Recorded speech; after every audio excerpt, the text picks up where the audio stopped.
Welcome into the Just Basketball Show. Happy Labor Day. It is Monday, September 4th. We are back with you. I'm Brendan Clean. That is Chris Manning. Please follow. Please subscribe. Please give us all of your nicest ratings wherever you're finding the show, especially on YouTube. Drop a comment. Tell us your thoughts on Team USA. Grow in that community. 400 subscribers. Doesn't sound like much, but hey, it's been only 6 months. So become 401 or whatever you're going to be. Want to shout out our friends at Homage, ultra comfortable specialty apparel company with NBA and WNBA licenses. They use vintage-inspired designs. They also have some cool stuff from like teams and logos that don't even exist anymore. Really good, old school vibes going on there. Figures across sports, music, and pop culture. We have national parks. Tons of great stuff. Use the link below in the bio. If you want to buy something, we get a little bit of credit for it. It supports us. And you get something beautiful to put on your body and rock your favorite team. We're going to talk about the World Cup and the WNBA as those all stretch run for the W and the World Cup kind of hits its top gear.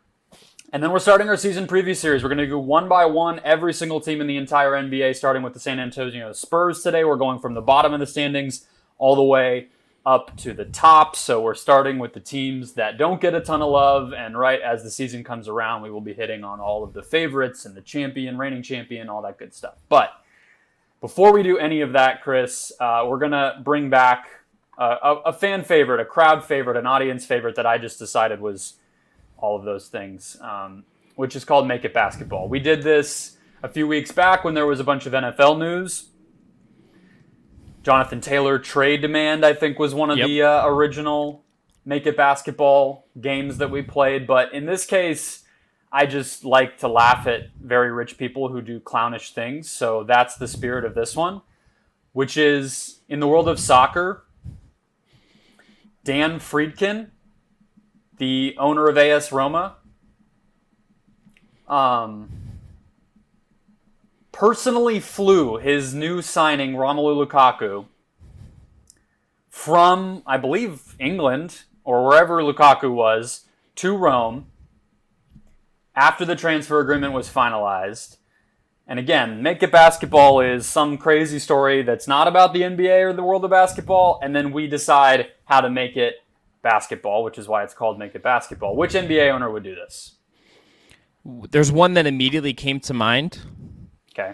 And it's Mark Cuban. This is easily something Mark Cuban would do. Mark Cuban, if he needs to fly to Slovenia to make sure Luka gets back to the United States, he's gonna do it. If he can, if he had to fly to Kyrie and get Kyrie to come back, I think he would probably do it. I think this, and he would. This is the obvious answer. I think there are a couple other ones we could throw out. There's one I would say would be the person I think is least likely to do this, and they would be plus 500,000 if we were to bet on this, and that's James Dolan. James Dolan would never do this. But if there is a person who would absolutely do this, it's Mark Cuban. There's zero question that I think Mark Cuban is the obvious answer here. It's the easy one. It's the the most obvious, and I don't mean that in a bad way, but yeah, there's a lot of candidates. Was really why I wanted to do this, because of the sheer number of people in the league that we love and cover that would do something like this. And I'll mention Dan Friedkin is an American dude who just happens to own a Serie A team. This is not an Italian guy, because other countries aren't as insane as us. I don't think other people handle themselves the way that Americans handle themselves. When you put him in here, I had to Google to see how he got his money. Do you know what his path to wealth is? He's a media mogul / film producer. Well, so he's the American. He is the owner and CEO of Gulf States Toyota, which is the distributor of Toyota in the U.S., and he got that holding from his father's. This is a nepo baby rich guy. Oh, they all are. I know, but this is just one of those ones that really makes me giggle more than anything else. Because it's here's this holding fund to distribute a very popular brand of car. Levied that into media stuff. Yes. He is the producer He's producing of the film Parasite. He's produced great, which is amazing that a guy this rich produced Parasite. He also is producing Killers of the Flower Moon, but I digress. Yeah. So, the other answer that I want to just throw out there, I mean, like, Michael Rubin came to mind, not an owner anymore. He of the formerly of the Philadelphia 76ers and a white party thrower. One last Friedkin fact. I'm just on his Wikipedia page right now. Do you know he piloted an authentic Spitfire in a dogfight and landed it during the movie Dunkirk? Are you aware? Well, that's why he can fly. So that's the impetus for the whole thing we're talking about. But okay, I'm just saying that is not like why he can fly, but it's like, the line of development of his hobby that led to him picking our boy Romelu up and taking him home to his new home. Okay. Sorry, I just read this on his most Wikipedia. Rich man thing that there could possibly be. But Harrison Ford's like, "Can I please fly?" And they're like, "No, this guy gets to fly." That's where we're at. So let me throw one more name at you. Well, Tillman Fertitta came to mind. I think he's just too strange. Yeah, he could never learn to pilot a private plane or anything. Somebody who I think would actually take the time to learn this just for the clout and the optics, who we aren't used to thinking of as an NBA owner fully, Alex Rodriguez. Oh, yeah, that's a good Alex one. Rodriguez would pull something like this and want like a ton of attention for it. Would Ishbia do this? Maybe. That was the other one that came to mind. Yeah. Everything's on the table for Matt Ishbia. I mean, we're in month 6, and the dude has done like 5 of the craziest things in the league in the past 6 months alone. So yeah, the other two that came to mind were Vivek for me. Yes. Easy, yep. Like, easy. And then he's not technically the owner of the team, but Grant Gilbert is the son of Dan Gilbert, the owner of the Cavs. Grant has, like, a lot of hobbies that are just, like, kind of, I think, like, the product of, like, the life he's been able to live. Yeah. And if one day I learned that he was, like, I really got into flying, I'm going to, like, fly to, like, bring over, like, I flew Donovan Mitchell, like, from his home in New York to Cleveland for the start of training camp. I'd be like, sure, that makes sense. Yeah. It's not a short list. But... Well, is Dolan am I right in saying Dolan's the one who absolutely would never do this? Is it him and, like, who, is it Herb Simon, the other one? Well, I was going to say, there's a lot of age-related reasons that some folks wouldn't participate in this. But... Yeah. No, I think James Dolan would. I think the only reason James Dolan will never do this is because he's not ever getting a free agent. He's flying his bander. He's flying the straight shooters around. He's just flying the draft pick home because nobody's ever going to go to the Knicks. Yeah. He doesn't have to worry about this, you know. Okay. All right. Let's go to the World Cup. Yeah. Yeah. So we made it basketball. Team USA, let's start there. We always save them for the end, so let's not do that this time. And when I first made this outline, they had just come back to beat Montenegro by double digits, but that was a pretty close game. Wasn't even really a Nikola Vucevic thing so much as just the team and some flukish shooting, which followed them into the match against Lithuania, which they did lose. Although even that game ending up as close as it was, I think makes you feel slightly better. You can tell me if you feel differently, Chris, because they were up double digits after the first quarter. Lithuania just shot the lights out. Again, not even really a Valanciunas thing outside of, Jaren Jackson got in foul trouble, so that played a pretty big role here, and he could not get a rebound to save his life. But I think this team is playing about as I expected, but there are some warning signs, I think, stylistically, especially from what we've seen the past couple games in this second round. Yeah, I think the Sunday game to me was one of the weirdest things about it is just it didn't feel like the way they play in these close games late does not feel like the way a Steve Kerr team plays in close late games.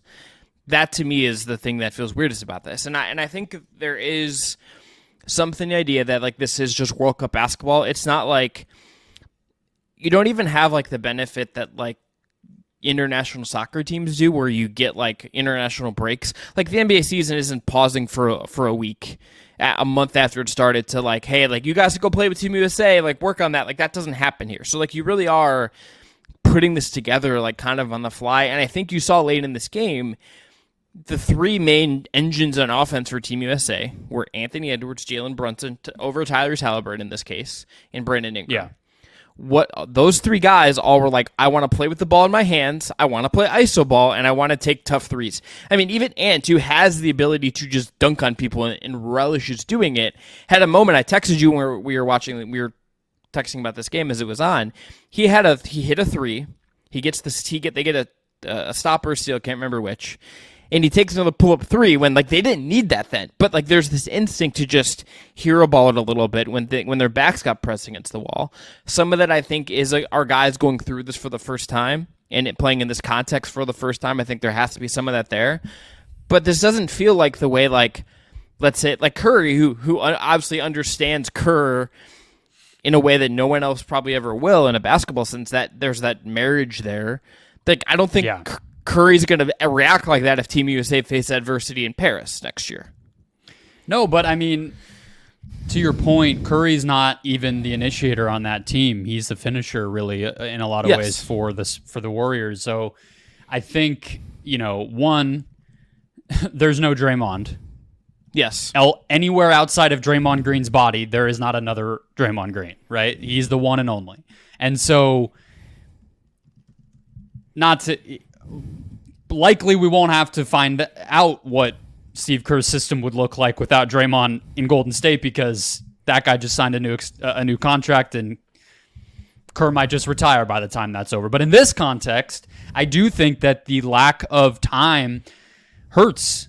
I was going back and I wanted to watch some highlights of the Olympic team late in games for this reason under Popovich. Was it different? Is this just how Team USA plays? Whatever. And I think that as complicated or I guess, I don't even know what the word would be that we think of Pop's offenses as being. There's a lot of ball movement. There's a lot of actions on and off the ball to set up pretty simple finishing moments for the person with the ball or a catch and shoot play or whatever. But there is a lot going on with Pop's offenses. I think the difference is a lot of it's just on ball. It's just, you're going to set a screen and then that guy's going to set a screen for the ball handler and there's going to be a shooter peeling out, a guy rolling to the basket and somebody having, driving with the ball in their hands. With Kerr, it's in Golden State so much more complicated than that. So you're not going to be able to do that. So then it's like, okay, well, we know with the Warriors, it ends up devolving into pick and roll, but that's where your Curry point comes in. I don't think any of the guys on this team are quite elite enough to do that at a consistently high level the way Shea or Luka are in this tournament. So then you just do start to run out of answers. I just was surprised by the level of selfishness, frankly. And I don't even want to say that like individually in each player's head, it's like, it's me. I'm doing like, I don't even think it's that. It just felt like they panicked and their default setting kind of came out and their default setting was like chuck up, pull up jumpers. And I have to admit that did surprise me. Even though it's been such a short window, I just would have thought that Kerr and the amount of talent there and the fact that I don't think of a lot of those guys as like ball hog types of players, I would have thought that it would have been a little bit more egalitarian, even though it was kind of falling apart at the end. I'm not surprised, to be honest with you, because I think that's just kind of what happens in some of these circumstances. Like, you don't have the familiarity. You don't have a training camp that's like a real robust preseason in the way that like an NBA team is. You don't have like years of continuity with guys. Like, Ant has like never played with like the four guys he's on the court with at the end of the game. He hasn't played with them in the way he's played with Towns, or even played with Pat Bev, or played with like Naz Reid last year. How much has Josh Giddey played with Team Australia? There's something with Team USA though that just feel like, I don't know if this is just like we look at this differently. I don't know if like, here's what I would say without having reported this or like talked to anyone about this in a detailed way.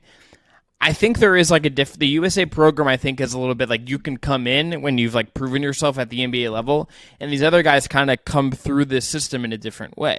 Like, it's not like, so okay, if you go back and look at some of the U17 teams, some of the U19 teams that were like from Are you talking about right now? Because our like youth program, if you watch those games, it's even worse.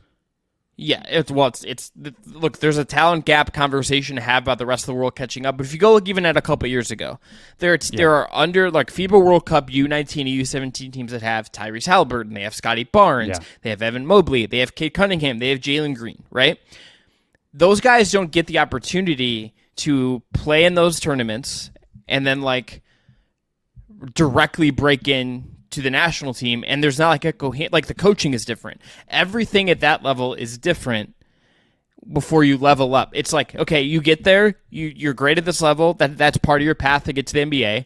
If you then break out in the NBA and become a superstar, you get to come back to Team USA and join the program. That it is a different setup than like it's treated the same way that like ESPN rankings and Jonathan Givony columns are. It's like it's all hype based. It's all rankings based. It's not like the guys that play the best together. You see a lot of times guys who even get drafted in the NBA from other countries don't make their national teams.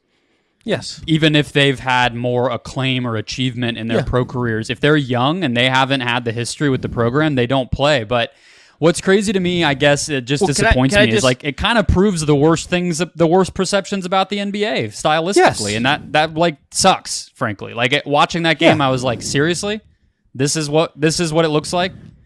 Yeah, well, like honestly, like I think it would be cooler if like Team USA had this era where it's like, I don't know how you do this fairly. I understand you don't necessarily want to like you only have these 12-man rosters.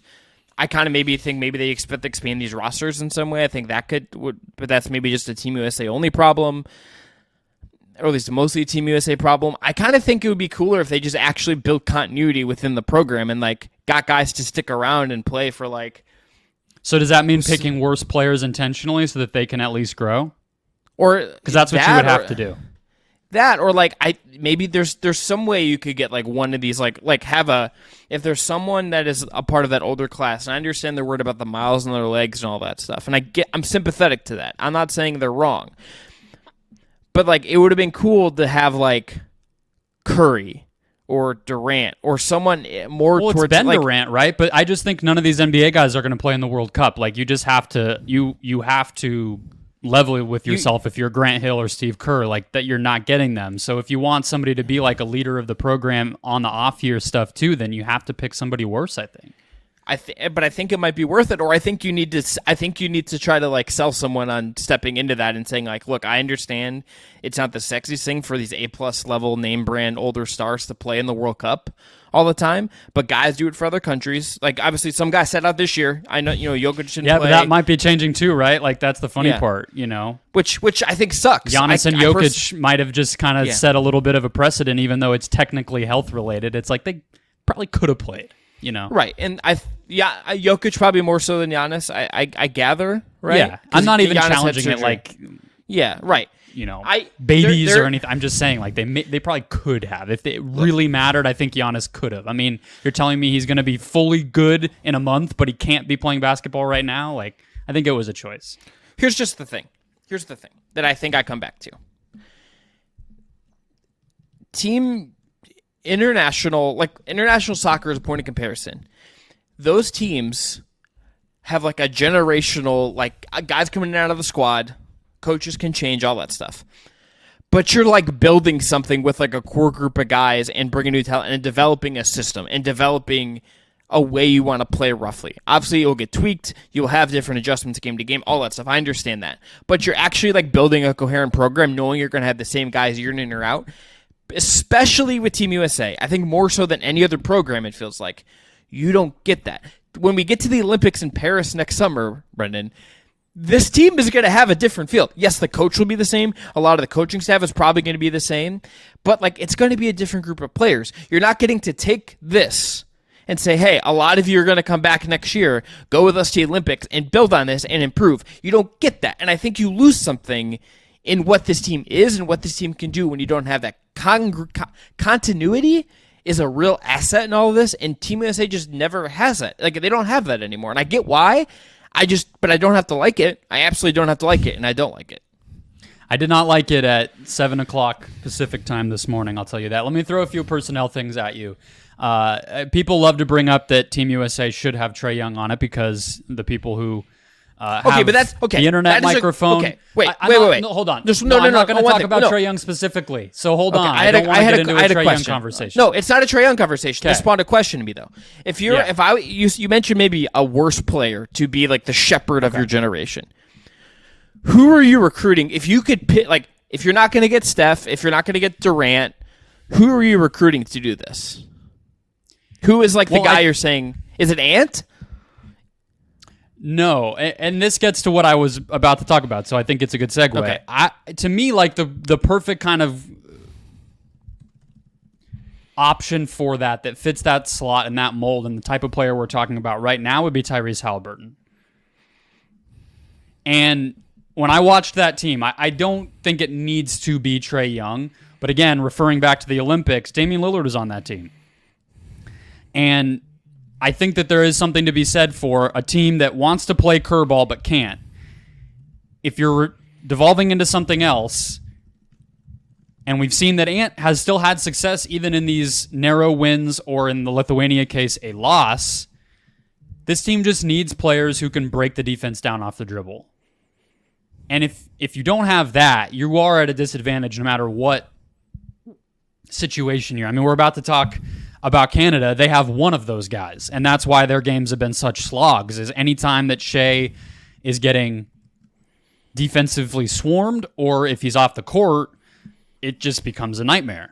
And I think you could say the same about if Ant doesn't just get to the basket and lay the ball in, it's a Brandon Ingram pull-up too, or a Mikal Bridges pull-up too, which he had a travel late in this game. Austin Reeves and a couple other guys had some bad pull-up jumpers. Jalen Brunson missed a corner three. There were so many times that possessions just ended in a crappy way. So, I mean, it's revisionist history. It kind of doesn't matter now. I guess it matters in terms of who they put onto the court late in these games, but I think they need to focus more on guys who can create advantages off the dribble in these tight games. They can't just have it be Ant and a bunch of shooters, in my opinion. That has proven it's not going to work. There's not enough ball handling and not enough penetration happening. So who do you, let me put it this way, because we can't rearrange what this roster is. We can talk about next summer, but like Halliburton and Brunson, Reeves and Halliburton and Ant, like is that where we need to see this go? Because the lineups that have been out there, I think, are leaving something to be desired. I'm tempted to say Jaren, but like there's that Joel Embiid part of that hanging over this, where it's like if Joel Embiid says he wants to play for Team USA, that man is going to be starting in Paris. Like he will be the starting center, health provided in Paris, if he says he wants to play for Team USA. I don't doubt that. I think like Reeves is like your 12th guy. No, I'm talking about this in this tournament. I'm saying who needs to be on the court late in the game to score more effectively, because that's the current problem. Yeah, okay, my bad. I'm fantasizing about telling like someone that they have to stay home because you're trying to build a real roster. You want Curry and Embiid next summer, which I hear, but we got to wait a little while. Look, I'd like to win a gold in like 3 days and then worry about that. I'm not even so much like a week. This is okay. My broader point is I just like want to build like an actual program, because I think actual programs like allow you to win. But that's like, this wouldn't shock me at some point if there's another like Athens Olympics like debacle. Like that. No, we're headed there. We're headed there, and we're on the same page. Regardless, I think could happen. I think the next time we record, we could be talking, or next week we could be talking. I don't think, about but I think they didn't care in China, they wouldn't care about this. It would be if they mess up the Olympics next summer. Yeah. Okay, so answer my question. Who should be out there? Ant, Halliburton, Brunson. I think those three, Ingram or Mikal. Probably, I would prefer Mikal if I'm being honest for defensive purposes, and just like, and then Jaren. I think that's the five, or like. I think could be Reeves over Brunson, maybe. Yeah, I think if you want to Reeves for defense purposes would make sense. I think you just need to like put more guys who like don't want to just take pull up threes. Mm-hmm. Like, here's the thing: there's a world, Brendan, where like one of these guys steps into you know how like Olympic Melo was like a thing, where Melo just like stood in the corner and bombed threes. We don't have really anyone in this team that's just kind of been like, yeah, I'll do that.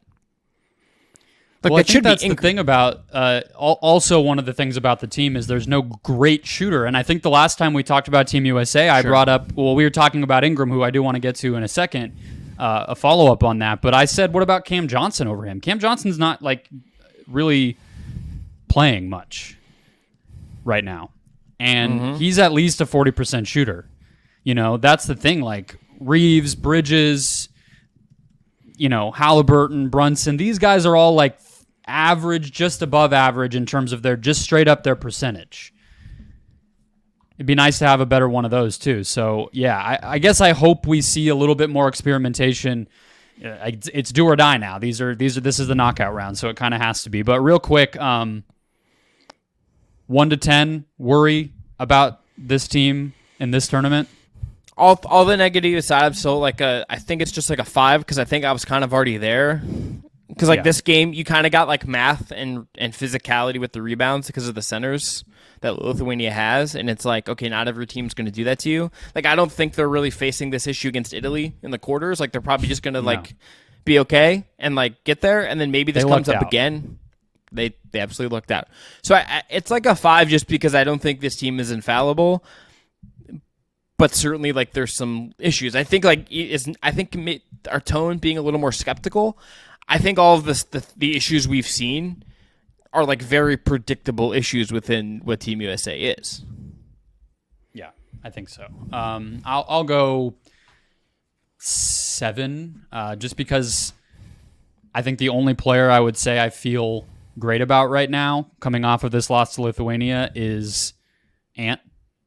And yeah, I mean, Lithuania's 8th in the world, so it's not like it's some embarrassment to lose to them in terms of the FIBA rankings. But this wasn't the U.S. losing to France or Luka or something like that. So that's one of the great Spain teams or something. Sure.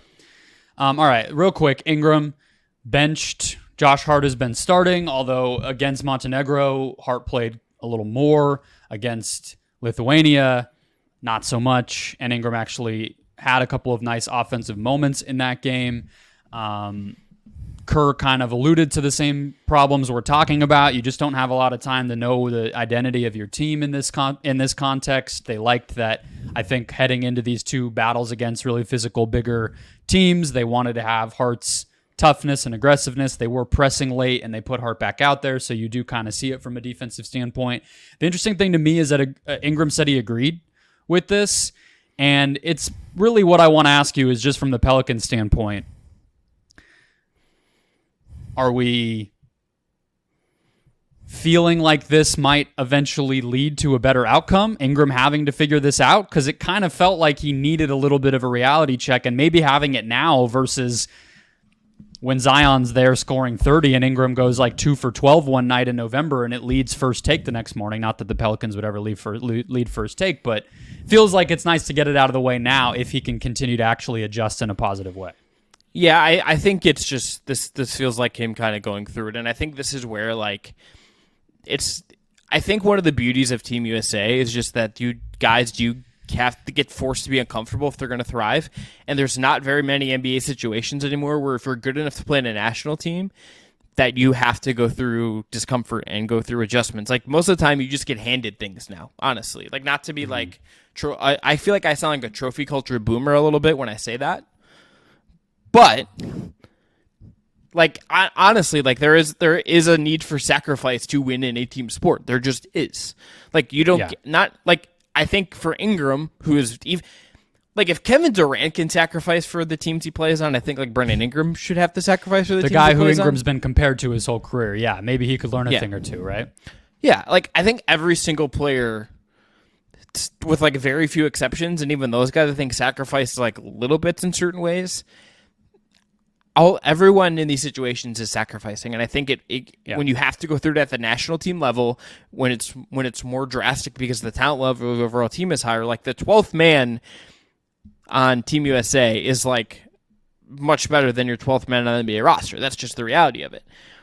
Going to have to go through this, I think it teaches you something. The question is, like, how do you apply it? Like, do you say, I never want to do this again, I want to play this way? Or do you take it to heart and be like, oh, there's a way to do this and make my team better because I'm willing to give for the sacrifice of the greater good a little bit? That's the question.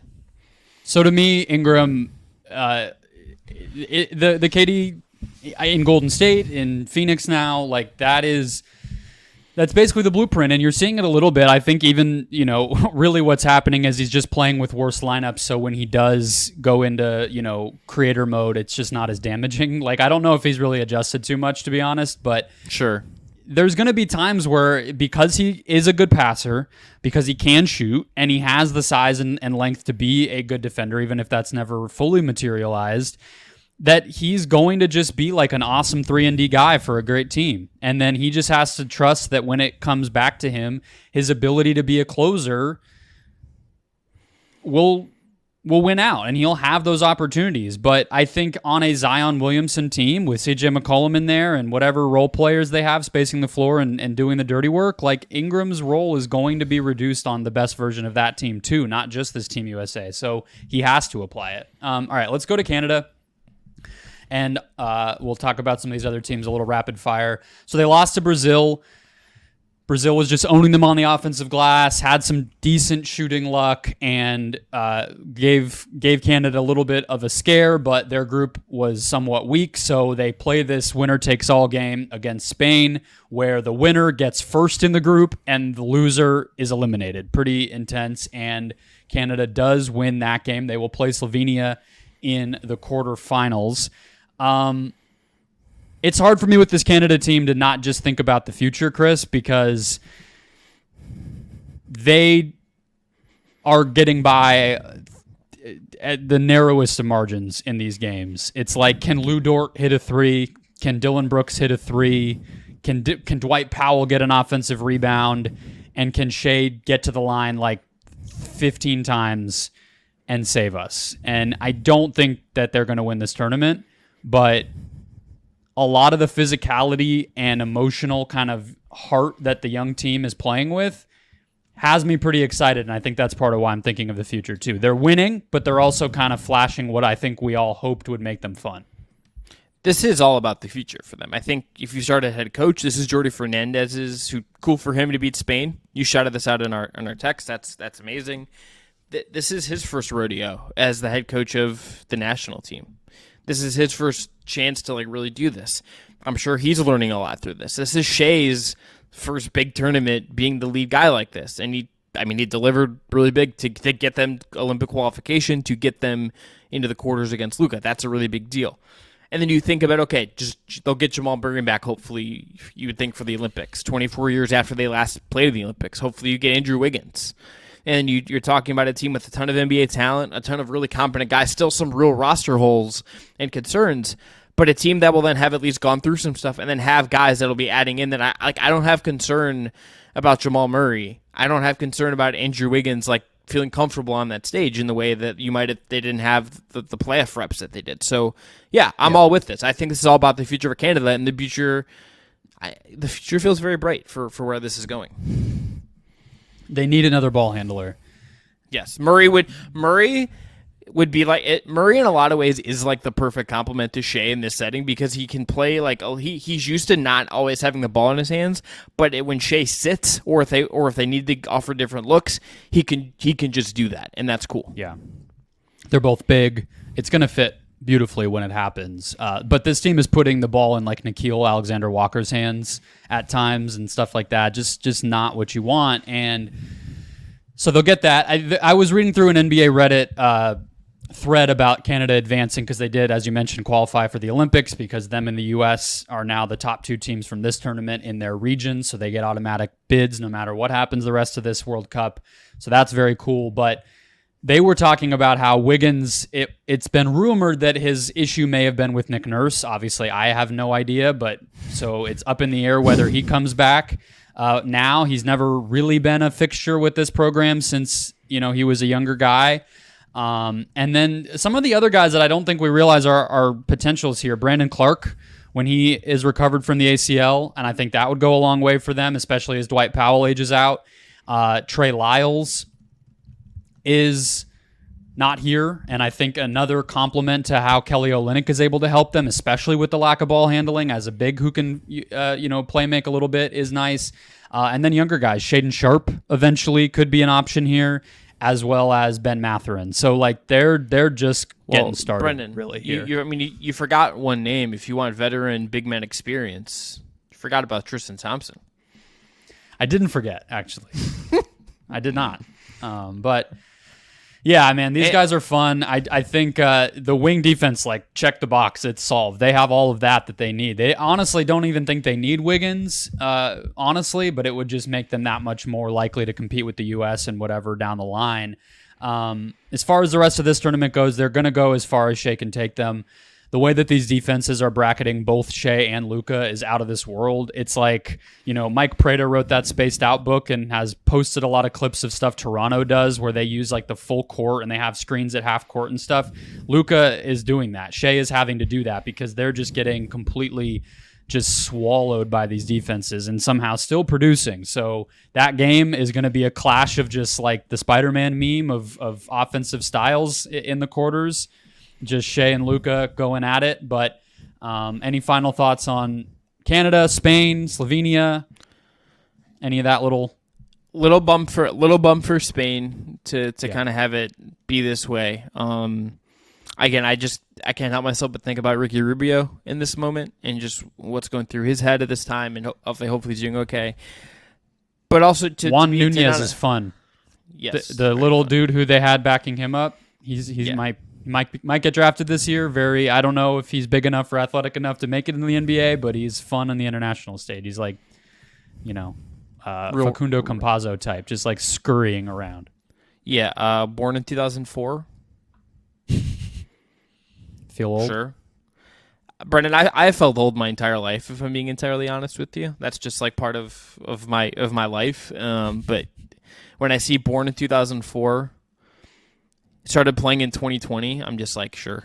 Like professionally in 2020, I'm just like, okay, cool. That's nice. The last thing is just, look, this isn't new,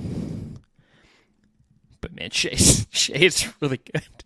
Like we feel very much just we're in an era where SGA is going to make it just feels like SGA is going to make a bunch of all NBA teams in the next 5 years, and it's going to be awesome to watch him continue. Like he was awesome last year. And I think he's still going to get a lot better. I have so much fun watching him in this setting. I just can't wait to watch more of him. Well, so real quick, Germany has been dominating without Franz Wagner. We can talk about them. I think they're undefeated. Dennis Schroeder's playing like a maniac, arguing with his coach, refusing to sit down. Did you see this clip, Chris? Talking to the coach and saying no to sitting down. Dennis on the international stage has Chauncey Billups-sized you-know-whats. Or Sam Cassell, I'm sorry, sized you-know-whats. Well, look, but I think Dennis Schroeder always has those because he's out here like telling LeBron some medical secrets. So like I think he's just that guy. I think that's where we're at. We've seen him sacrifice in an NBA setting for the greater good of a team, and I don't quite feel like that happens in Germany. He seems to own the place. Australia's out. On the note of SGA, Australia is Josh Giddey's team. Pretty crazy how quickly that happened. I know he's been in their program, and Australia does do a good job. We talked about it with Robbie Callan when we were previewing the tournament. They are one of those countries that you feel like has an actual national style, but the way that Giddey was just able to, like, the ball's just in his hands. Patty Mills is out there. Joe Ingles is out there. Who cares? The ball is in Josh Giddey's hands. I tend to just be optimistic, and I think great players can figure it out. I think if they're both bought in and everybody is on the same page toward the same goal, great basketball players, great athletes in general can just make magic no matter what. I am not positive how Josh Giddey and Shai Gilgeous-Alexander fit on the same team to both be their best. It's going to be really interesting how and if those dudes can coexist and be better than the sum of their parts, or if it is something where they have to be broken up to be their best, and that's fine too if it happens, but it's super interesting because they're both like stock up, and they do a lot of the same things. Giddey's at like 62% of 2-point field goals during this tournament. He's just dunking, like just as if it's nothing. He cuts when he's off the ball. He can drive past his guy. He's dishing the ball everywhere. He plays like more athletic Lonzo, I want to say, or like something like that, but not quite as good defensively, obviously. But like that type of guy is just, crazy to watch. And he just, it feels like every time you turn on the TV, he's added like 3 things to his game.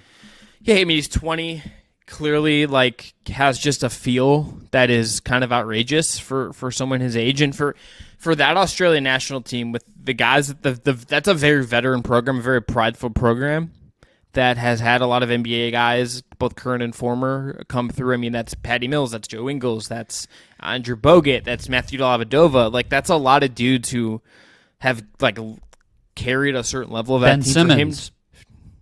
Kyrie Irving wanted in, you know? Didn't mean to take your thunder there. Go ahead. Yeah, it's fine. Ben Simmons deserves just like I think we should just like honestly, Brendan, stake our claim and let's just be nice to Ben Simmons for 6 months. It's just disappointing that he wouldn't even play with these guys. Like, that'd be really fun. Yeah, That's but more I would why be. I But threw here's the shade. thing: I would get annoyed because he would be taking away from Giddey. Like, really? Like, honestly, like he'd be kind of taking away some of the Giddey juice. They produce a very similar type of player a lot. Is one of the Australia issues, I think. A lot of their guys. It's like, okay, another one. Can one of you shoot threes? Like, that'd be nice. Yeah, and that's why Joe Ingles and Patty Mills are still getting minutes, because they can make like 40% of their threes and not need the ball. Dante Exum, Josh Green, Matisse Thybulle, these guys are all like, Well, even like on the wing, it's like the Cavs have a guy they drafted in the second round last year, Luke Travers, who is staying in the NBL for a little bit. He's still really young. He is maybe best known among NBA draft nicks. He has like the same hair as Billy from Stranger Things, or like the golfer Cam Smith, like kind of like a mullet looking thing. He also has a barbed wire tattoo, which is a choice in the year of our Lord at his age. Like, I didn't think people that young like got barbed wire tattoos, but I digress. He like does it. He's a jack of all trades guy at like 6'8", but he can't freaking shoot. And it's like, can we like can Chip? Can no, like they can have we a like, type. Can we just like export like Chip England to be like the Australian like? We don't have to export. I'm pretty sure he's Australian. Yeah, but I think he needs to like be kicked out of the NBA to be exported back to Australia. Needs to go back. He needs to like fix his culture's like problem shooting the basketball. But so you're a big extradition guy. You like to send folks outside of the country. Yeah, that they're in. I really like to hold people accountable. The rule of law means a lot to me, Brendan. I don't know if you knew that. Cool. All right, let's go. Look, here's just Giddey. He's clearly just a sponge for this. Like, it just is, and like it. I'm not. This isn't the year to break up him and Shea. Like, it's like a year. No. But it's like we might not have to. Well, like the thing is, if Chet Holmgren comes in and just like is like a pick and pop 3, who's like the defensive anchor and all that, then maybe it just fixes itself. He's going to help their spacing, and we haven't even mentioned Jalen Williams' name, who also could be like close to as good as Giddey or Shea. Would you favor right now, if you had to pick one of Jalen Williams, that's Jalen Williams or Giddey? Do you have one who you have ahead of the other right now? I think it's Giddey, but I don't know if that's right. I have to see Jalen Williams another year. I gotta I don't know what his game's gonna look like. If it's whatever he was doing at Summer League when they just unleashed him on poor Sacramento Summer League for that one game, then sign me up. If it's a little bit of a lesser player, then obviously Giddey's ability to have the ball as a bit. I want like a 10-year NBA veteran who's like made an All-Star team to just play like one game of Sacramento or Utah Summer League just for the lulz. I wanted to. All right, let's quickly run through some WNBA games. The Aces got their revenge on the Mystics. I just think Washington needs to figure out its offense. Was my takeaway from that game. We went deep on the Mystics last week, but as much as you can get excited about Elena Delle Donne, and she is exciting, she's an MVP candidate when healthy, that team could shoot in a way when they won the title that they don't currently have, and the Mystics, or the Aces ceiling offensively, even with all the problems we've talked about, you're going to need to do a little more if you're going to keep pace with them. Yeah, I have nothing to add to that. The Aces just like, except when they play the Liberty or like they're on that long road trip, it's like, all right, they're kind of like better than everybody, is what it feels like. Sun Liberty, the Liberty are just like, look, the Liberty didn't have Sabrina Ionescu for this game. She was out, and again on Sunday she was out, and like I believe the team said it wasn't an injury, so we don't exactly understand like what is it, an illness, is it like whatever it is. She's just kind of out right now. As of now, I don't think we have reason to think this is like a long-term like playoff concern thing, but it's a little odd.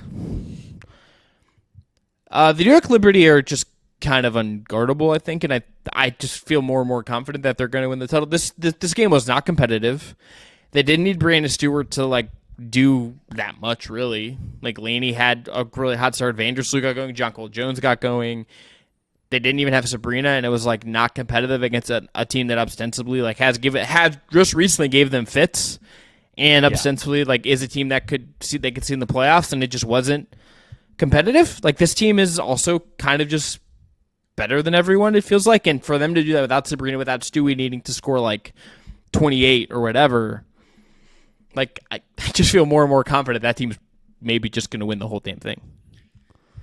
Yeah, I watched them on Sunday before we were recording today, and same thing. I mean, they did not have Ionescu in this game, which is weird. I was looking it up while you were talking because Sandy Brondello did say it was not an injury, and then ESPN has Sabrina in the box score as DNP right calf. They just completely made that up. Well, ESPN often has such a specific injury. ESPN in their box scores often has things that are just like wrong, and I've never understood like what the deal is there. But anyway, yes. I mean, Brianna Stewart was great in this game. 26, 14, and 5. They don't need her to do that, but when she does, they're unbeatable. Just real quick, in defense of the ESPN box scores, which we talk crap about, the New York Liberty did have a tweet that said Sabrina was out due to a right calf injury. So they did say it was a calf. So maybe, and then the coach said it's not, or it wasn't before. She said she said the other day it wasn't an injury. Okay. So like maybe she didn't. Like here's the thing, coaches are lying all the time. NBA, WNBA, NFL, soccer, like every coach is just kind of lie about stuff, and I respect that you turned questionable timeline into just accusing Sandy Brondello of being a complete liar, but salute to you, I guess.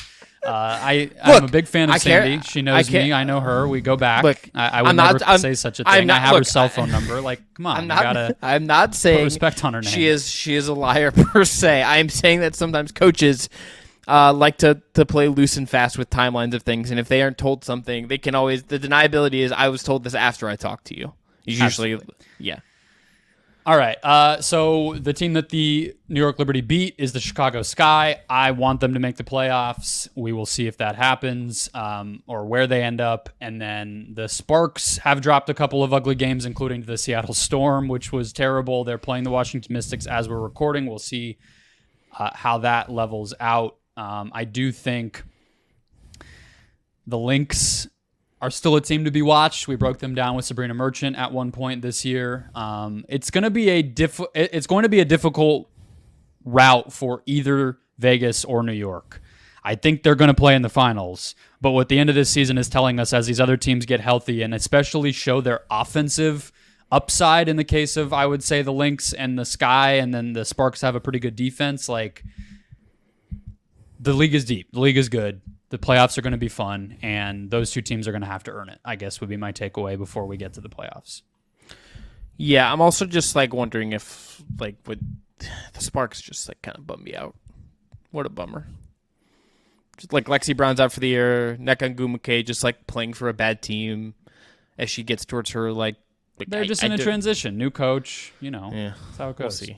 Well, not optimistic. But we'll see. The moment that everybody's been waiting for, Chris, our season preview series is here. We're going to be going team by team through the entirety of the NBA, starting from the bottom, because we're big Drake guys, and we're just going to break it down. We're going to go most important player. We're going to go player we'll be talking about by the end of the season. Is that the same as breakout? Was that just us trying to get cute and not call it a breakout player? I this for me when I pitch this to you as a thing, it's just I want to stake our claim on like the basketball hipster person is going to be like loving this guy. That's this is like the all just basketball preseason like watch team, like how the NFL that like was it like the AP does one or whatever it is like no, that's college basketball that they do that for, right? Like the guys to keep an eye on. So okay, that's our version of that. So most important like player. Yeah. But it's player like to watch. And that again, I think like this is not maybe the best example of that, because like at least my pick for this team is a little bit like I think already kind of an NBA Twitter. Oh, I have a hipster one. Don't worry, I got you covered. Okay, cool. Best lineup. Jetty Osman. Yeah, I get it. It's not Jetty Osman. Best lineup. We're going to go best case scenario and worst case scenario, but in detail, not just like 26 wins or 30 wins. We're going to talk through what each would look like, and then we're going to go over or under. As soon as our friends at BetMGM get some win totals up, we'll use theirs. In the meantime, we're going to use unnamed Sportsbook X odds for season-long win totals and tell you whether we think they're going to go over or they're going to go under that total. So, kick us off with most important player, Chris. This is just really, really, really hard to tell where we're going to go here. But Victor. Give it to the people. It's Victor Wembanyama. Like this season, this era of the Spurs, it's about Victor Wembanyama.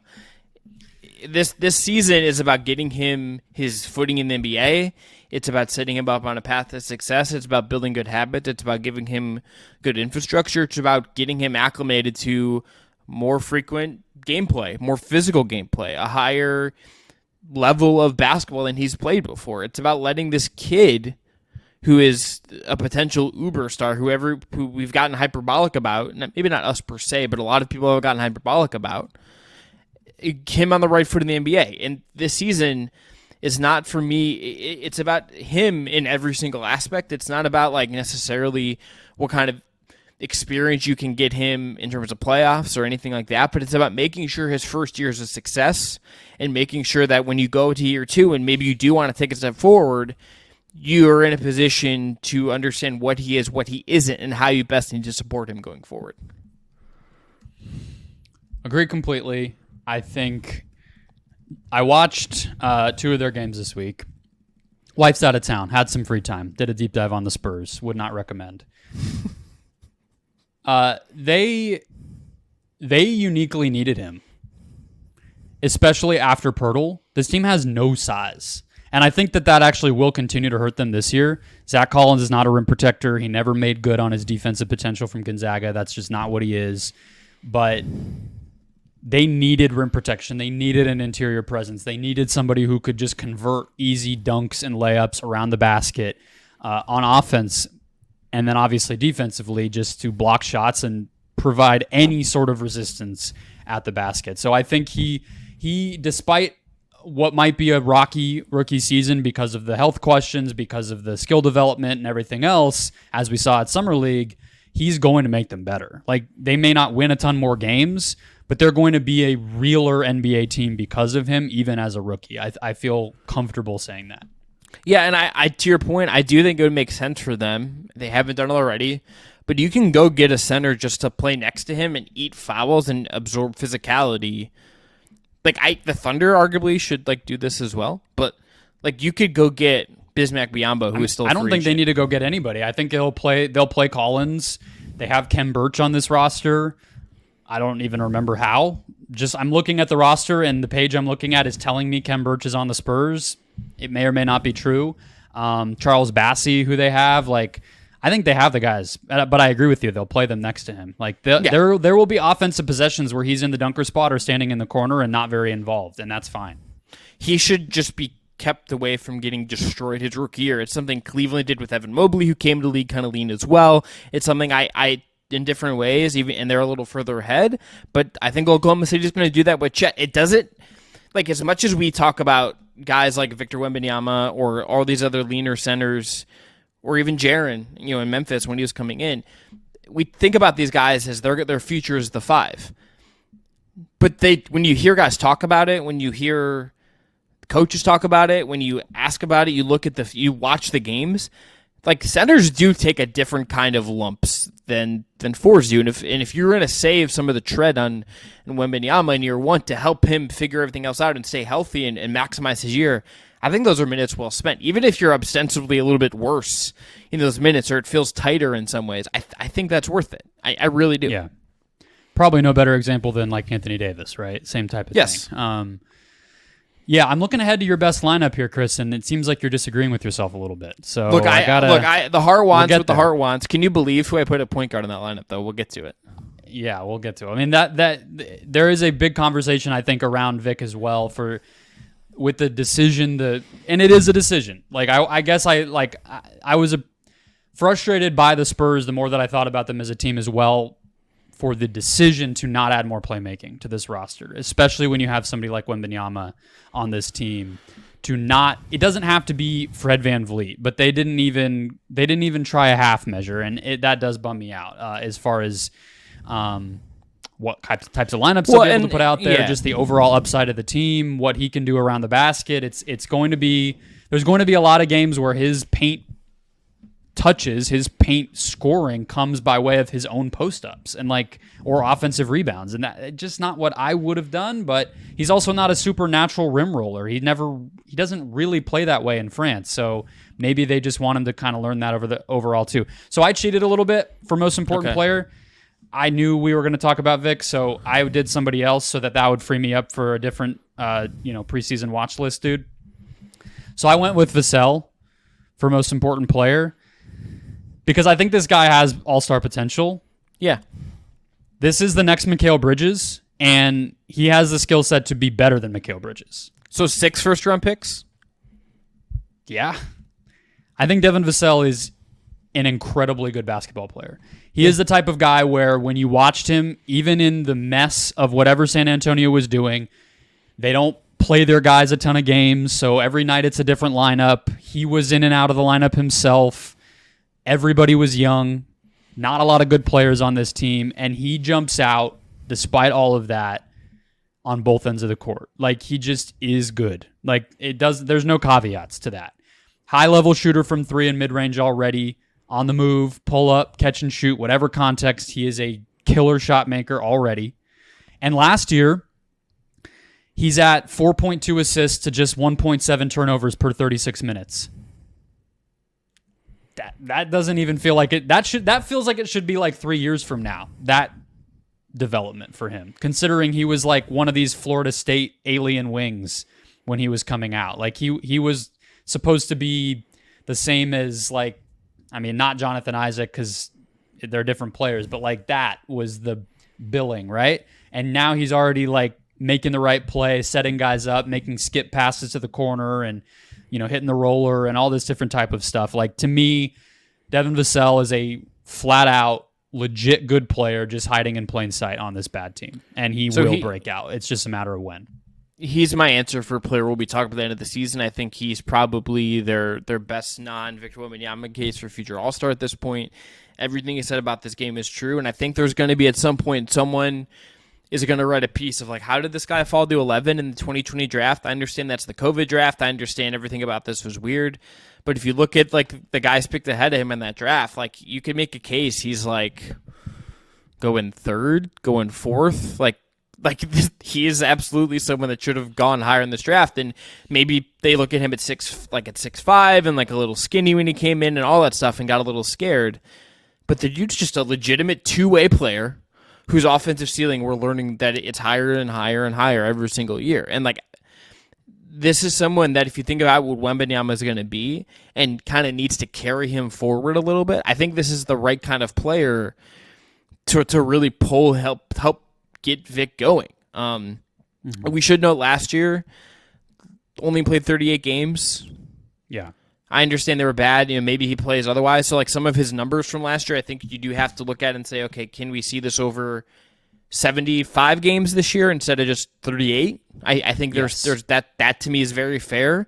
So that's part of this for me as well. Does he stay healthy all year and put up roughly the same numbers, if not a little bit better numbers than he did last year in his limited games to really validate what we're seeing? He's going to. I just feel super confident saying that. I do too. Not that it's not a question. Yeah.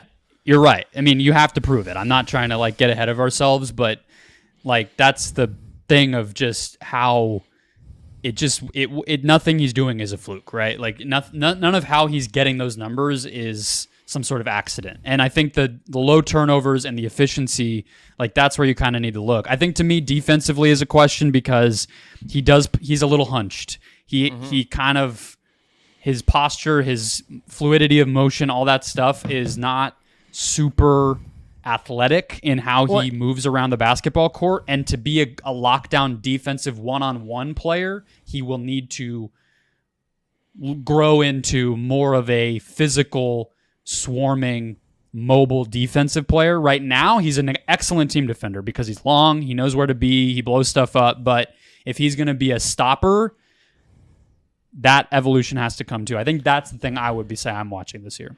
Yeah, and I think for him, it's going to be more point of attack than it is like apex wing scores because he is 6'5".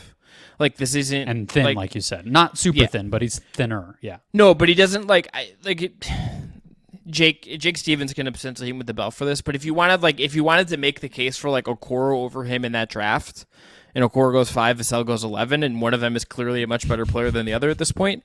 I think the case for Isaac Okoro was like the guy is just like has a NBA body and is strong as hell and is built, and Vassell is a little thin and he's susceptible, I think, to being bullied in a way that Okoro isn't, and I think that does have value. Like that is a thing where it's like if he's defending, functional strength is to me like the number one value thing you can have as a defender. Yeah, and it's like if you're San Antonio, and look, they're not at the stage yet, but if you're talking about him defending your Tatums, your Jaylen Browns, your bigger guards like an Ant in that kind of guy, or a Donovan Mitchell or Devin Booker.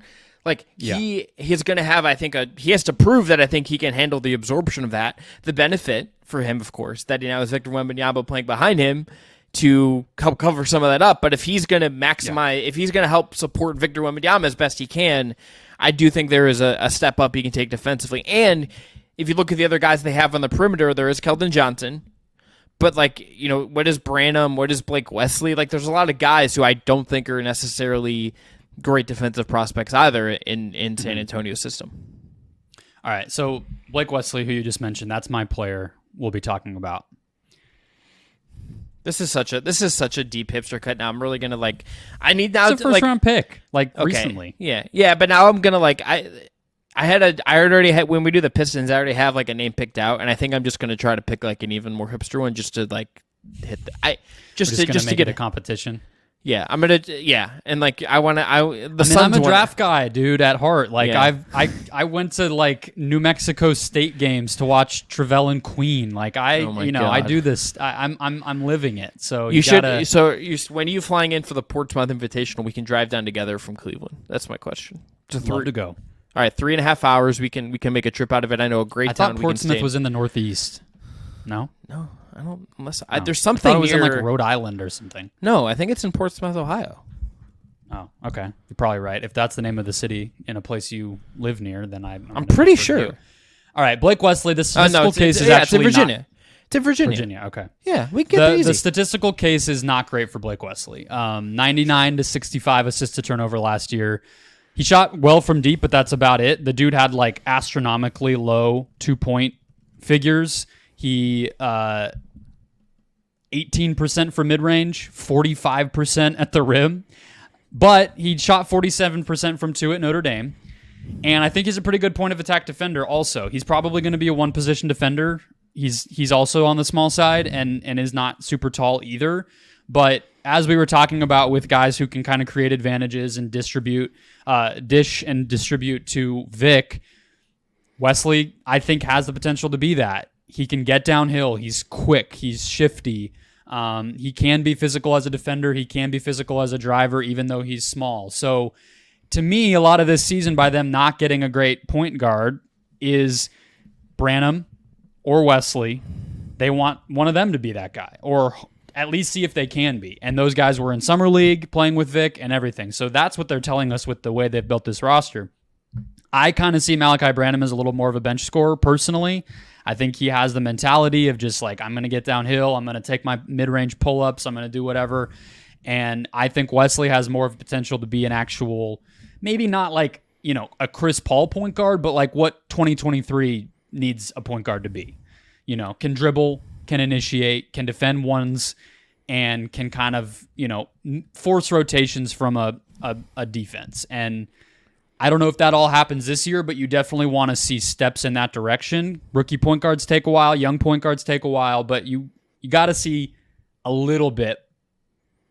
Otherwise, you have to start thinking about a different plan. G League stats were pretty interesting for him. I don't know if you looked at these. I can't say I watched his G League games. I'm not even going to try to say I watched Austin Spurs games. It's okay. You're good. You're in the clear. Yeah. Okay. I will say, if you have a G League team near you, kind of a fun time. Very excited to watch a bunch of Amoni Bates in the G League this year. It's going to be like random and weird.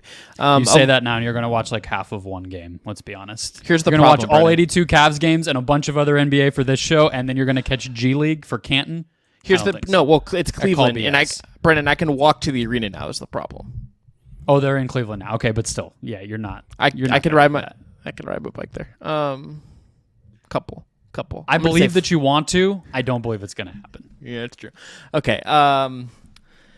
11 games last year, 29.7 minutes, 20.7 points per game, 43.7% from the field, took 17.9 attempts per game from the field, 37.5% from three, 4.4 attempts per game, got to line 3.2 times, 2.9 assists versus 2.9 turnovers, 3.7 rebounds. Like, very good shooting number. He needs to finish, and he needs to turn down his turnovers. That's the thing. Yeah. Those are the two offensively, and then defensively, if he can just keep being a point of attack guy, then great. They don't, he's not going to switch. He's not probably going to hold up in those, at least not early on, but he intrigues me. I think Branham could be good too. I just see Branham as more of like a luxury, just a bench scorer, just like at least right now. He's big, but the way he plays right now doesn't seem conducive to being like the starting point guard on a team where he's like the third or fourth best guy. Maybe that changes, but he had his comp coming out of college. I think that I saw a lot that makes some sense to me. Is Karis LeVert, and we understand what Karis LeVert is, like that kind of player. Yeah, Branham is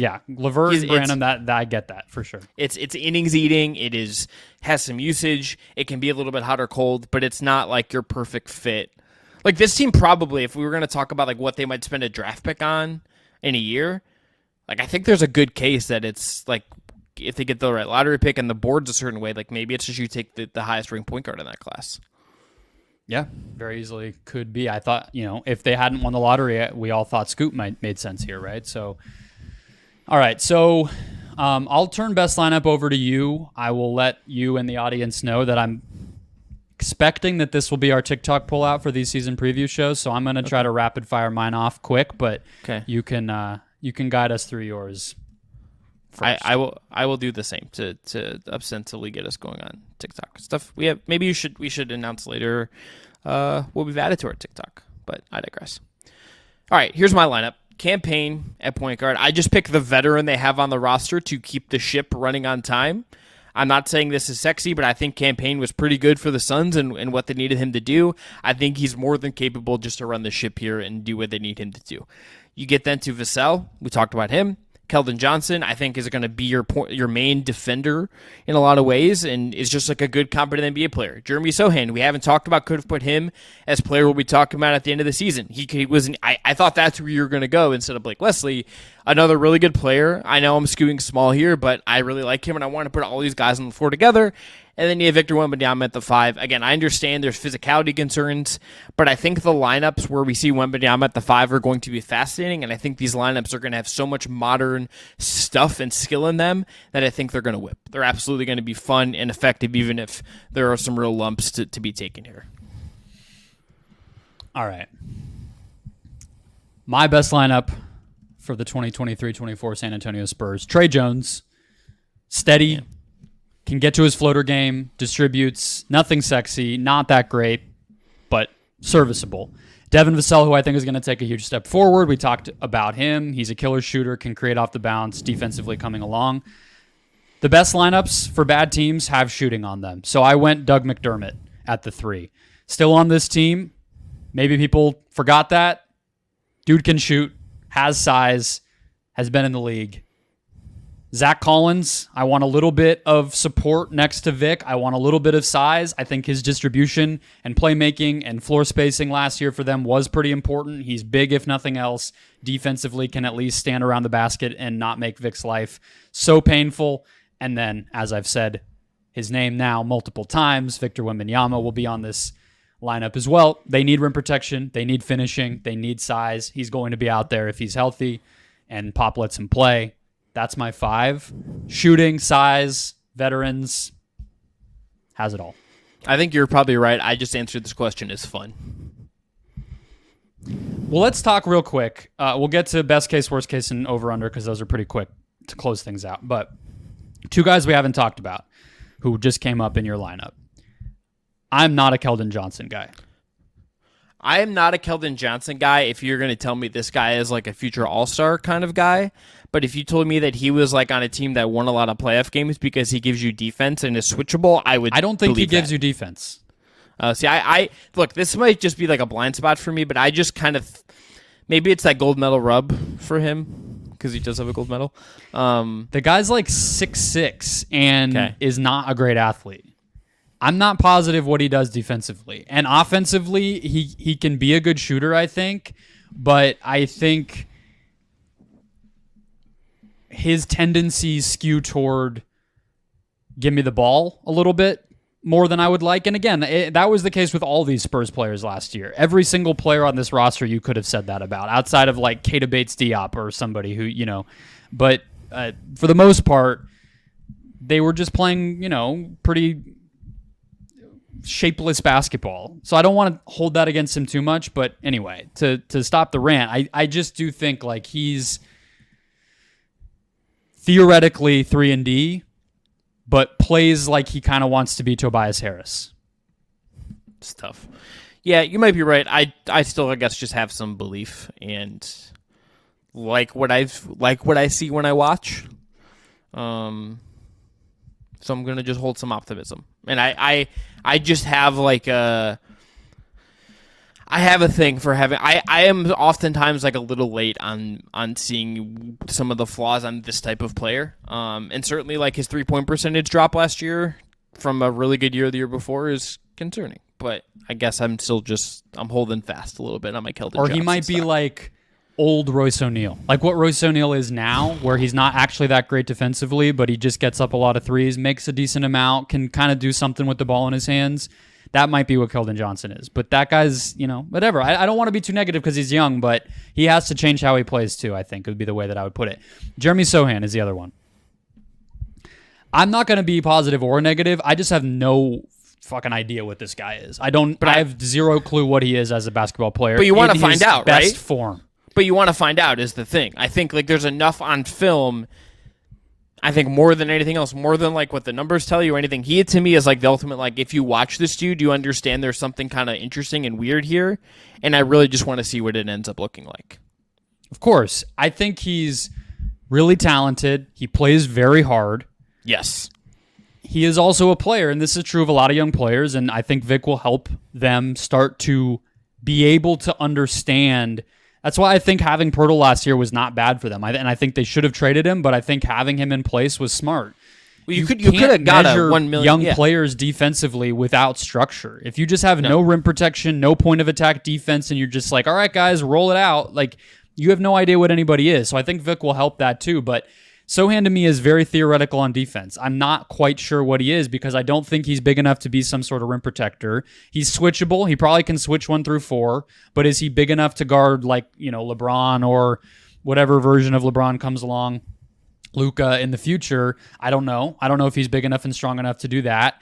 So really to me, like his kind of like grab and go game offensively and some of that stuff is what he does that helps teams the most. Like ball movement, kind of pressure on the defense, but he's not really a threat to score all the time, and it's weird. He is a ball of clay for sure. It's a hard player to know even like, I mean, it's not going to be hard for Greg Popovich, but like it's hard for me to know even like what lineup context makes the most sense for him. I'm just like, see what he does. I don't know. I just want to find out. And that to me, I might answer best lineup more, at least with some of these teams lower on the lower end. I might just skew more like fun and we learn things more than like this is their best thing for winning. Because I think like highest upside lineup, you could have a case, right? Like, the ones that look the best, even though the stats might not show it. I think that's fair. Yeah. All right. Best case, worst case. Can I start with best case, Brendan? Sure. I think this season's just all about like... My dog is making an appearance. He wants to have an opinion about best case too. He's begging to go out. See him? What a king. What a king. All right. Is it a king or a queen? I don't know the gender king. of your dog. It is a gentleman. What is your dog's name? Dingo. I love that so much. As the YouTube audience can see, the ears are the reason the name. You're also just big Australian basketball fan. Yeah, I'm a big Josh Giddey guy, as we talked about. So this is an ode. Just really into Delhi, like almost killing himself by drinking I think coffee. Josh Giddey was, I don't know how they do school over there, in like 6th grade when my dog was born. So probably not an ode to him. That'd be kind of a weird thing to do. I'm just really into this 6th grader. Just Basketball After Dark is actually just going to be Brendan and I learning how they do school in Australia. Okay, be careful because I was talking about young people and you said after dark. So let's move. Let's keep it moving. Best case scenario for the Spurs. Okay, you did that, not me. Just trying to clear the air that's not what we're doing. Okay. All right, best case, worst case. So best case, well, just best case specifically. I don't really care, like, necessarily. I think the best case for them is that they understand what is going to, like, that they are, like, who drives winning on this team. And that Victor Wembanyama is part of that. I don't necessarily think the best case is set on number of wins, on being in the play-in race necessarily. Although I think that would help. I think what you want to avoid is what happened with the Pistons last year, which is where you get to March and it feels soulless and dead. I think the worst thing that could happen for this is that there's no energy by the time the All-Star break comes and goes. To me, if you can get the later you can get in the season, and guys are still fighting, competing, and you're building something, and you're learning value, you're getting valuable data points, you're getting good film, you're getting good on-court experience. That's all this is. The best case is that lasts as long as possible. And if you happen to be fighting for, like, be on the fringe and not eliminated from the play-in tournament until, like, March 20th, then God bless. That's a great outcome. But I think the longer they can fight, the better the season goes for them. Best case I had, similar to what you're saying. Well said. Vic makes an impact on both ends right away. The young guards play more efficiently, and they push for a play-in spot. Yeah. I think Wesley and Branham, like, a lot is riding on them this year. If they're better than expected and take a step forward, the team will be respectable. Yeah. Worst case, I had Branham, Wesley, and Sohan are still negative players as they continue to develop, and they have top 3 lottery odds once again. Yep, same. I think if you come away from this year and you don't feel good about anybody besides, like, Vassell and Wembanyama, then I think you're in a bad spot. You know how well we did? We didn't say Wemby once. Neither of us slipped into it. We're just instituting a culture here. You've broken it out of me. Well, we don't want to sound like children or babies. Brendan, I'm not even kidding whatever. you. When Victor Wembanyama comes up in conversation in my real life, because it just comes up sometimes because whatever. I have said Wemby, and then I correct myself. Good. And you should. All right, over Sounds under like a 29. cartoon character when you say it that way. All right, under 29.5 for me. Last year they had the point differential of a 19-win team. Yeah. They didn't upgrade a ball handler. They didn't add any more size, really. They decided this will be another developmental season. They're telling us they're going to lose. I'm going to believe them. They also will rotate players and rest a lot of players. Nobody on this team last season played more than 68 games. So they will intentionally sit their good players, which will take away wins as well. So I don't even think they get close. I go under as well, and I think that kind of puts them in a weird spot as far as competing for the play-in. The Thunder were the 10th seed in the West last year with 40 wins. Yeah, they're not going to... If we're talking about things go according to what we think, I don't think they're going to push for the play-in. No, and I think that could make March and April kind of tough. But we can get there, I guess, when we get there. And I think we'll see, and of course you just, again, I think if this might feel like you could have maybe 25 wins this year and get good odds still and still feel coming away okay. I think there's a way you could you mentioned the Pistons, that got ugly because Cade was hurt. As long as they're healthy, even if they lose, this season will have a lot of value. I mean, Vic will be a lot better by March than he is in October, right? Yeah, you would. I think we are gonna. I think there is a high likelihood he's one of the few rookies that actually really contributes to winning, and you pair that with guys that are going to get to learn on the fly, and I think you end up in the middle of kind of the best case, worst case. I think is the pragmatic outcome for the Spurs. Yeah, I'm fascinated. Way too early to talk about next year's draft, but whatever their roster starts to shape up like, this draft for them will kind of be the last piece, hopefully, right? It's kind of the last time they're deep in the lottery, the last time they have a really, really bad season, and they need to kind of think about position and fit, not just talent and everything. So where they land in the lottery and who they end up targeting is going to be subtly pretty interesting. Not a great draft, but we'll see. Yeah, I mean, there are some guards in that top 10. There are some wings that play with the ball in their hands in that top 10 that if you wanted to, like, excise Keldon Johnson out of there or whatever, there's certainly, like, Buzelis is just tailor-made to be a Spur, unfortunately for all of us. Just, like, white dude grew up in America but has Croatian dad, 6'10", can dribble, maybe can shoot, maybe can't. Like, Pop's already has a little bit of a shrine probably to him. Look, the funniest thing about him that I've seen so far is I don't like player comps very much. I kind of reject them because I just don't find them very helpful. I just find them often kind of like mean. Like I just like I think usually they're too optimistic, honestly. Yes, but then it's I also always think like Matas Buzelis will be Chet Holmgren with a jumper, or you know what I mean? Whatever it is, like chill. The comp for him that I saw, and I can't remember where this is from, was like bigger Mike Dunleavy Jr. Yeah, that is kind of mean because it's like Mike Dunleavy Jr. can't dribble, so yeah. So like, just like he's a shooter but a little taller. Congrats. Yeah, he's like a weight. Yeah, like what? So yeah. All right, that'll wrap us up. We both had under 29.5. But I think the Spurs will be a pretty fun team. I think a lot of people will be watching the San Antonio Spurs. I get to see them at home the first week of the season in Phoenix. I'm very excited for that. And we're going to be talking about this team, I think, quite a bit, Chris. Yeah, I think this is going to be a very fun year, and I'm really excited to see what the environment is like for Victor Wembanyama games on the road. I think that's going to be a really cool thing to see how the hype for him translates into fans in opposing arenas in the way like it kind of has for Zion and some other guys that have come out. That'll wrap us up. A big thank you to Dylan Heiser and Zayon Huda, who are our social production people. That was the announcement Chris was alluding to. We saved it for the end, an hour 20 in. Oops. But follow us everywhere. Wherever you are on social media, we are there as well, pumping stuff out for you guys. We will be going through the WNBA playoffs and beyond, and then NBA will be here in no time. So, thank you for listening. Continue to do so, and we'll catch you guys on Wednesday.